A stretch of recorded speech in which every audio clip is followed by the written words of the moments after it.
What if I told you that the reason you keep starting strong and burning out is not because you lack discipline, but because you have been running on a fuel that was never designed to last? What if the real secret to a life of consistency, peace, and lasting success has nothing to do with waking up earlier, tracking your habits, or watching another motivational video, and everything to do with a single, quiet shift in how you view your effort, your purpose, and your relationship with the one who holds your future? Do not scroll past this. Stay with me for the next few minutes, because what I am about to share with you is not another temporary fix. It is a timeless principle that has carried heavy hearts through the darkest seasons, and if you truly let it sink into your daily life, it will change how you work, how you heal, and how you trust forever. Let us be completely honest with each other. You have felt this cycle before. You wake up inspired. You write down your goals. You download a new planner. You promise yourself that this time you will finally stay consistent. You push hard for 2 weeks, maybe 3. Then life happens. A setback arrives. Progress slows. The excitement fades. And slowly, the routine collapses. You tell yourself you lack motivation. You blame your willpower. You search for another system, another mentor, another quick fix to reignite the spark. But here is the truth you need to hear today. Motivation is not the problem. Relying on motivation as your primary fuel is. Motivation is emotional. It rises when the path is clear, when results are visible, when you feel energized, when people are cheering you on. It drops when you face rejection, when the work becomes repetitive, when you are tired, when you are alone, when the silence stretches longer than you expected.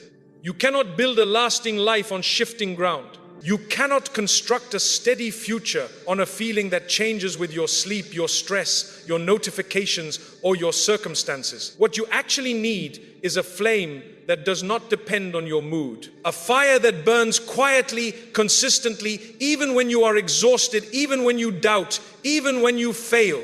That flame is built on one thing: sincere intention, steady action, complete trust in Allah. This is not a productivity hack.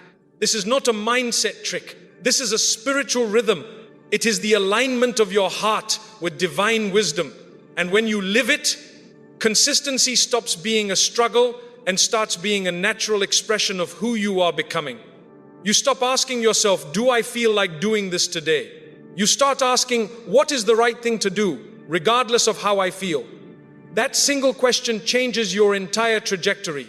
It moves you from chasing inspiration to cultivating devotion. It moves you from burning out to burning bright. Let me show you why this works so deeply. When you operate only on motivation, your nervous system is constantly scanning for the next dopamine hit. You measure your worth by your output. You tie your peace to your progress. And when progress stalls, your identity fractures. You feel like a failure. You question your purpose. You lose momentum. But when you anchor yourself in sincere intention and trust, something profound happens. Your effort becomes worship. Your patience becomes praise. Your setbacks become training.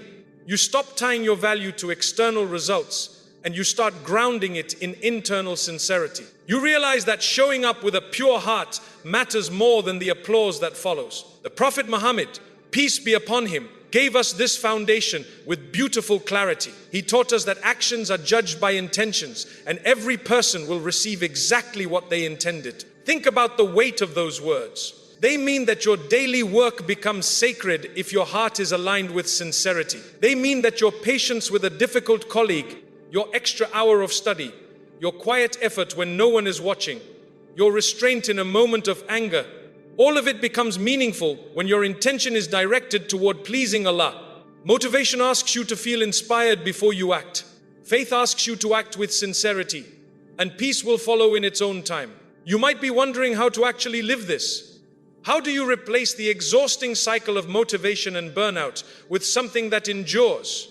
Let me walk you through it, step by step, in a way you can apply today, tomorrow, and for the rest of your life. It begins with intention. Before you check your phone, before you rush into the noise of the day, take 30 seconds. Place your hand on your heart if it helps you focus. Say quietly, in your own words, "Oh Allah, I intend to please you today. Let my work be worship. Let my patience be praise. Let my struggles be purification. I do this for your sake, not for people approval. That is it. You do not need long prayers. You do not need perfect wording. You just need honesty. Intention is the compass. Without it, even the hardest effort becomes empty. With it, even the smallest step becomes sacred. Then comes action. And this is where many people misunderstand trust. They think trusting Allah means sitting back and waiting for life to change. That is not trust. That is neglect. Allah does not love neglect. He loves effort. He loves those who strive, who show up, who try again after falling, who keep moving even when the path is unclear. The Quran reminds us clearly, when you have made your decision, then place your trust in Allah. Indeed, Allah loves those who place their trust in Him. Notice the order. Decision first, trust second, action first, surrender second. They are not opposites. They are partners. You do your part. You study. You work. You care for your family. You seek solutions. You build your skills. You communicate with kindness. You show up consistently. And then you release the outcome. You do not tie your worth to the result. You do not base your peace on the reply you are waiting for. You measure your success by your sincerity, not by the scoreboard. This is where your heart finally gets to rest. When you are obsessed with outcomes you cannot control, your body stays in survival mode. Your mind races, your sleep fractures, your patience thins. You start seeing life as a threat instead of a trust. But when you anchor your heart in trust, something beautiful happens. Your shoulders drop, your breathing deepens, your decisions become clearer. You stop forcing doors open and start walking through the ones that open naturally. You stop comparing your chapter 2 to someone else chapter 20. You stop measuring your value by external validation. You begin to see trials as training, delays as protection, and silence as preparation. The Quran tells us that Allah will surely test you with fear, with hunger, with loss of wealth, with loss of loved ones, with hardship in your efforts, but give good news to those who remain patient. Notice it does not say, if you will be tested. It says you will surely be tested. Testing is not punishment. It is purification. It is refinement. It is the process that removes what is weak so what is strong can remain. But you will miss the lesson if you are too busy fighting the fire instead of learning how to walk through it with purpose. The one thing you need is not motivation to endure the pain. It is trust to walk through it with meaning. Think about the life of Prophet Musa. Peace be upon him. He stood before the sea, pursued by an army, with nowhere to run. Human logic said it was over, but he did not panic. He did not wait for motivation. He remembered who held the keys to the unseen. He spoke the words of trust, and then by divine command the sea parted. The miracle did not come before the step, it came after. The same applies to you. You will not see the full path until you take the first step with sincerity. You do not need to feel ready. You just need to begin with trust. Think about Prophet Yusuf, peace be upon him. He faced betrayal from his own brothers. He was thrown into a well. He was taken far from home. He was falsely accused. He was forgotten in prison for years. Yet he never lost his trust in Allah. He never compromised his character. He never allowed bitterness to replace his devotion. And when the time came, Allah elevated him in ways he never imagined. The lesson is clear. What looks like a dead end is often a divine detour. Allah does not waste pain. He refines it into purpose. But you must keep walking, not with motivation that fades, but with intention that endures. Think about Prophet Ibrahim, peace be upon him. He was willing to sacrifice what he loved most for the sake of obedience. He stood alone against a society that mocked his faith. He was thrown into fire for speaking the truth, and Allah commanded the fire to become cool and safe for him. The world saw destruction. Allah saw devotion, and devotion was rewarded with protection. Your trials are not random. They are responses to your sincerity. They are not meant to break you. They are meant to build you. The companions of the Prophet Muhammad, peace be upon him, faced mockery, exile, poverty, and immense hardship. Yet they did not curse their trials. They thanked Allah for the honor of being tested. Why? Because they understood that the test is where the transformation happens. You cannot build strength without resistance. You cannot deepen faith without uncertainty. You cannot learn patience without delay. Motivation tells you to quit when it hurts. Trust tells you to keep going because it is shaping you. I know what some of you are thinking, but what if I do everything right and still fail? What if I trust Allah and nothing changes? What if I am sincere and still get hurt? These are honest questions, and they deserve honest answers. First, sincerity does not guarantee worldly ease. It guarantees divine companionship. You may still face loss. You may still face rejection. You may still face illness, delay, or disappointment, but you will not face it alone. And that changes everything. The weight feels different when you know it is being shared by the one who never sleeps, never forgets, never abandons. The Quran says, whoever places their trust in Allah, He will be enough for them. Enough does not always mean comfortable. It means equipped. It means sustained. It means given exactly what you need to grow, even if it is not what you wanted. Second, trust is not a transaction. You do not trust Allah, so He owes you. You trust Him because He is worthy of trust. He is the best planner. He is the most wise. He sees what you cannot see. He knows what you cannot know. He arranges what you cannot imagine. Your job is not to understand it all. Your job is to walk through it with sincerity and trust that He is walking with you. Third, failure is not the opposite of success. It is part of it. Every prophet faced rejection. Every believer faced trials. The greatest souls in history did not succeed because they never fell. They succeeded because they never stopped rising.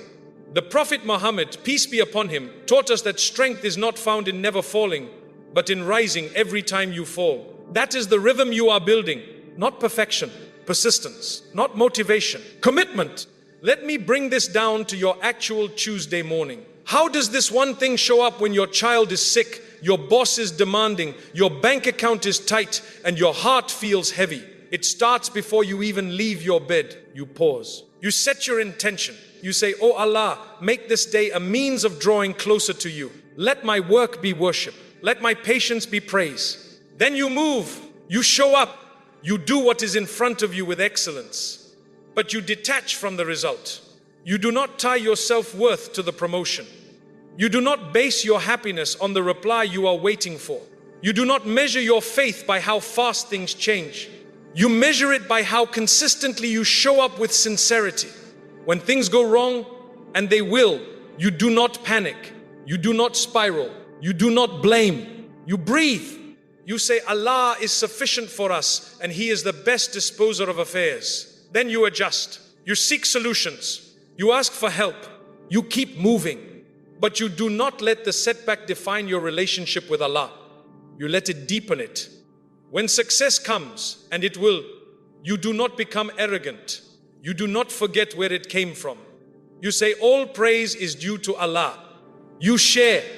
You stay humble. You remember that ease is also a test. It tests your gratitude. It tests your generosity. It tests whether you will stay connected to the source or get lost in the gift. This is how the one thing lives. Not in grand declarations, in quiet consistency, not in perfect days, in faithful steps, not in the absence of pain, in the presence of trust. Now, let us address the confusion that holds so many back. Some people hear about trust and think it means passivity. They stop trying, they stop planning, they stop caring. That is not trust. That is surrendering your responsibility. Allah gave you hands to work, a mind to think, a heart to feel, and a will to choose. He expects you to use them. Trust is not an excuse for inaction. It is the peace that follows sincere action. Others hear about intention and think it means ignoring reality. They stop setting goals. They stop learning. They stop improving. That is not intention. That is complacency. Intention is the compass. Action is the journey. Trust is the anchor. You need all three. Without intention, action becomes empty. Without action, intention becomes wishful thinking. Without trust, both become exhausting. The beautiful truth is that this rhythm aligns with your natural state. You are created to strive, but you are also created to surrender. You are given strength to work, but you are also given humility to trust. When you ignore one for the other, you feel torn. When you work without trust, you burn out. When you trust without work, you drift. But when you combine them, you find balance. you find peace, you find purpose. If you want to live this one thing, you do not need a retreat. You do not need a guru. You do not need to overhaul your entire life overnight. You need a rhythm. Here is how to build it, step by step, without overwhelming yourself. Begin with intention. Every morning before the noise begins, take a moment. Place your hand on your heart if it helps. Say, Allah, I intend to please you today. Let my words, my work, my rest, my struggles be a means of drawing closer to you. Keep it simple. Keep it sincere. Intention turns the ordinary into worship. Separate effort from outcome. Do your best. Then mentally release the result. You cannot control how people respond. You cannot control market shifts. You cannot control health outcomes. You can only control your sincerity, your effort, your character. Focus there. Let the rest go. Replace anxiety with supplication. When worry rises, do not suppress it. Channel it. Turn to Allah. Speak to Him like you speak to a trusted friend. Say what you feel. Ask for guidance. Then listen. Often, clarity comes in the quiet after the asking. Practice micro-gratitude. Not once a day. 10 times. Thank Allah for your breath, for clean water, for a kind message, for a moment of peace. Gratitude rewires the mind. It shifts you from scarcity to abundance, from complaint to contentment. Forgive yourself quickly. You will slip. You will doubt. You will lose trust for a day, a week, a month. That is human. Do not let shame keep you stuck. Say, I seek forgiveness from Allah. Turn back. Try again. Allah's mercy is not limited by your consistency. It is multiplied by your return. End the day with reflection. Before sleep, ask yourself, did I try my best? Did I keep my intention pure? Did I trust Allah in the hard moments? What can I improve tomorrow? Keep it light. Keep it honest. Keep it moving. This is not about perfection. It is about direction. Are you walking toward Allah or away from Him? Every small step counts. Every sincere effort matters. Every moment of trust is a victory. When you live this one thing, you will not just change your life. You will change how you experience life. You will stop chasing peace and start carrying it. You will stop demanding control and start embracing trust. You will stop measuring your worth by external results and start grounding it in divine love. Your relationships will soften because you will stop expecting others to fix what only Allah can heal. You will stop demanding that people read your mind, meet your expectations, or validate your journey. You will learn to communicate with patience, to listen with presence, to forgive with grace. You will realize that not everyone is meant to understand you. Some are just meant to walk beside you for a season, and that is enough. Your work will deepen because you will see it as service, not just survival. You will stop asking, what will I get out of this? And start asking, how can I do this with excellence, honesty, and compassion? You will stop comparing your progress to others. You will stop resenting those who move faster. You will focus on your lane, your effort, your sincerity. And slowly, quietly, your work will begin to reflect your character. People will notice, not because you promoted it, but because consistency speaks louder than noise. Your trials will lose their terror because you will know they are training, not punishment. You will stop asking, why is this happening to me? And start asking, what is this teaching me? You will stop seeing delay as denial. You will stop seeing silence as absence. You will start seeing them as preparation. Allah is not ignoring you. He is refining you. He is not punishing you. He is positioning you. The Quran reminds us that with hardship comes ease. Notice it does not say hardship ends ease. It says ease comes with it, or after it, or through it. The timing is His. The wisdom is complete. The mercy is wider than your pain. Your successes will lose their arrogance because you will remember they are gifts, not guarantees. You will stop taking credit for what was granted. You will start sharing what was given. You will stay humble. You will stay connected. You will remember that every door that opened did so by permission, not by power alone. And when the next door closes, you will not panic. You will trust that the next one is already being prepared. You will become lighter, not because life gets easier, but because your heart gets wiser. You will sleep better, breathe deeper, love more freely, forgive more quickly, hope more steadily. not because you have mastered life, but because you have surrendered to the one who masters it. And slowly, quietly, without fanfare, you will realize you have been transformed, not by a hack, not by a system, not by a motivational video that fades by Friday, but by a return to your natural state, a return to your purpose, a return to the truth that was always there. You are not alone, you are not in control. And that is exactly why you can finally breathe. My dear friend, I do not know what you are carrying today. I do not know what you have lost, what you are waiting for, what keeps you awake, what makes you question your worth. I do not know the silent battles you fight, the prayers you whisper, the tears you hide, the dreams you keep locked away because you are afraid of disappointment. But I know this: Allah sees you. He knows the weight you carry. He hears the prayers you are too tired to speak. He notices the effort you make when no one is watching. And He has already prepared a path for you that is better than the one you are imagining. You do not need to figure it all out. You do not need to force it. You do not need to earn His love. It is already yours. Your only job is to show up with sincerity, do your part, and trust Him with the rest. Start small. Start today. Start with one breath, one intention, one step. The rest will follow. May Allah make your heart a home of trust. May He replace your anxiety with peace, your striving with sincerity, your doubt with certainty. May He make your efforts fruitful, your patience beautiful, your gratitude constant. May He open doors you did not know existed, protect you from harm you cannot see, and bring you to a place where you finally understand why every delay, every loss, every tear was leading you exactly here. May He grant you the strength to keep going when motivation fades, the wisdom to trust when the path is unclear, and the humility to remain grateful when blessings arrive. May He make your intention pure, your actions consistent, your heart steady, and your soul at peace. You are loved, you are seen, you are guided. Now, walk forward, not with fear, not with force, but with faith, and watch how everything changes.